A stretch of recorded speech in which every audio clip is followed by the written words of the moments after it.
Hey everybody, my name's Jeff. I'm here with the Spider Grills team, and we're going to do a walkthrough of the Pella adapter.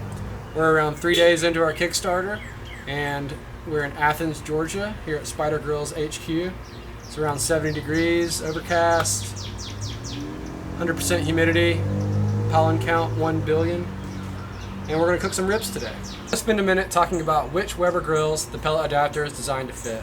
As you'll see here, we've got the Weber original 22-inch. The Pella adapter will obviously fit this unit. It'll fit the 22-inch premium that has the larger ash collection system on bottom, and it will fit the 22-inch Master Touch. That unit's slightly taller, has the ash collection system on bottom, and a few more bells and whistles. The unit will not fit on the Weber 22-inch Performance series with the cart. That's obviously something we want to look into in the future, but for now we're staying focused on the 22-inch original series. The first part of installing the Pella adapter onto your Weber grill is getting the height set correctly.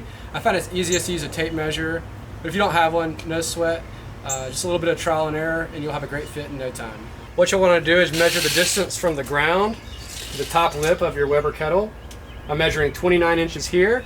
What you're shooting for is a 1-inch difference from the ground to the top edge of the Pella adapter. So 28 inches there should be a great fit. All right, now we're going to install the Pella adapter onto the grill. The first step of that is just emptying out your Weber kettle. I'll remove the lid, the cooking surface, the coal rack, and lastly my ash collection system. This can be the simple tray as on this unit or the larger ash cacher. Next, we'll simply roll the Weber kettle up to the Pella adapter until the firebox adapter is seated firmly inside one of the ash cleanout slots. Lastly, to completely secure the Pella adapter, you'll loosen the screws on these top tabs, lock them into place, and tighten the screws. Next, we're going to reload the Weber. We're going to start by installing a heat diffuser. We've got a really cool heat diffuser design for the Pella adapter. The prototype has not been received yet, so today we're going to be using a simple pizza stone that I've covered in tin foil. We're just going to set it on top of the provided Weber charcoal grate.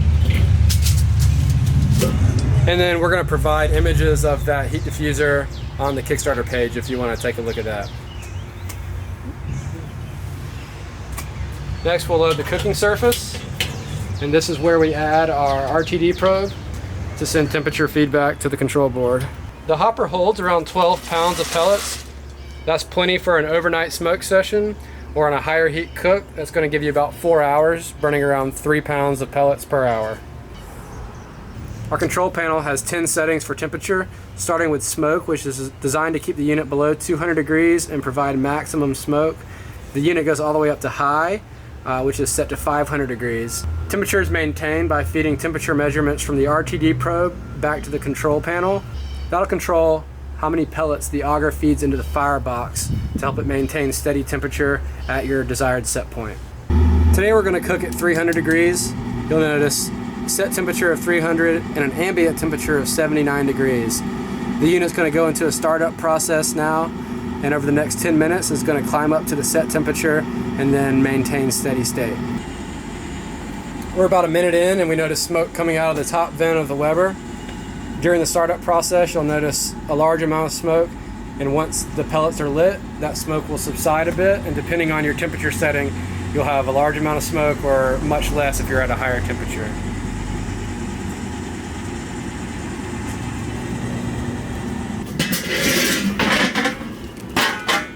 Alright, we're out here checking on our turbo ribs.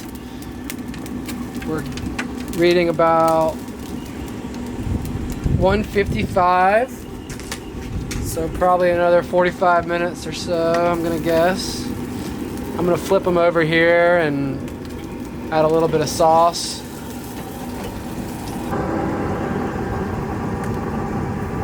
Alright, we just cooked the ribs out here and fired this thing up to 500. We're gonna take a quick peek inside the hopper. You can see we've still got over half a hopper left. These burgers are looking good. We're gonna pull them off here in a second. One thing you'll note is the amount of smoke here. That's just the rendered fat from these burgers smoking out when it hits that deflector.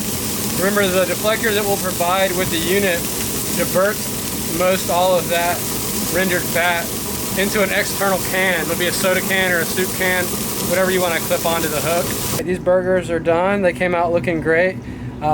Speaking of, I wanted to point out, if you're looking for sear marks, a lot of people love grill grates with pellet grills. It's actually a Georgia company also, so they make a pretty cool product. But anyway, we're done with the grill now. We went ribs to burgers. We fired it up to 500 degrees. So now all that's left to do is shut it down. So you'll notice the fan's going to continue to run for about 5 minutes. That's going to burn out all the pellets left in the firebox. That's a typical shutdown procedure for pellet grills. And once it does that, the thing should cool off about 5 minutes later, and you can either take it off of your grill if you want to cook with charcoal, or just leave it on there. This thing's got the same typical amount of weatherproofing that every other pellet grill has. It can live outside. You're not going to flood the thing with rainwater. The controls are fine. So this thing can stay attached if you want to stay with pellets, or pull it off for charcoal.